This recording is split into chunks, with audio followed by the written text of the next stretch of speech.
This Fiat 500 is cute as a button.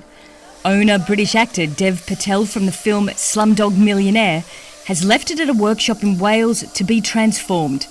It's going electric, and it's not the only one. So what we have here is kind of the waiting room, if you like. It's the start of the journey for most of the vehicles. This is a Ferrari Testarossa, which still has its dirty, smelly stuff in. So we've still got the engine, fuel tank, gearbox and everything. Richard Morgan and his team of mechanics and engineers convert classic cars to electric. He's in so much demand that there's a 2-year-long waiting list to take these vehicles into the future. I converted my first car about 5 years ago, and I did that purely as a kind of hobby, really, to keep my own classic cars alive and use them as daily drivers. And what happened was I put that process online on YouTube, and people started to follow that process. And even before I'd finished my own car, I had somebody wanting me to convert their car next. And it just kind of snowballed from there. And here we are 5 years later, and we're the largest converter of classic cars in the world. So what's the process? So we're going to drop out all the dirty, smelly stuff, the engine, the gearbox, the fuel tank, exhaust, everything's going to drop out. Then work out how many electric batteries can fit under the bonnet. And in the boot.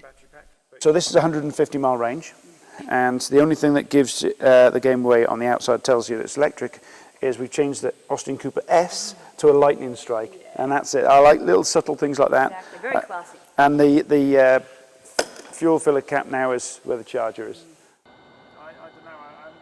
Now for the real test, going for a drive in a classic British Land Rover Defender owned by Richard.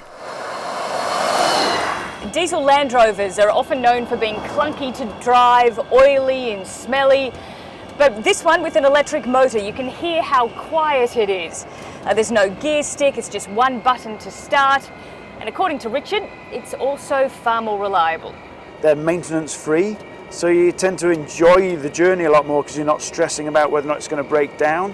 And the other thing is you can keep up with modern traffic because they're a lot more powerful. Richard makes the conversion sound straightforward, but every car is different. Some require a complete refurbishment. Others need power steering converted to electric or electric heating installed, all while the battery weight is perfectly distributed. You can also order an electric car converter kit and have it shipped abroad. But it's not cheap.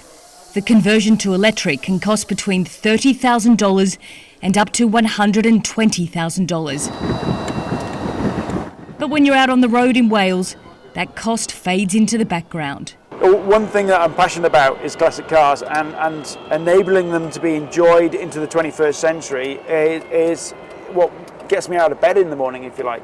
If we could all drive an electric classic car to work, we'd be out of bed fast too.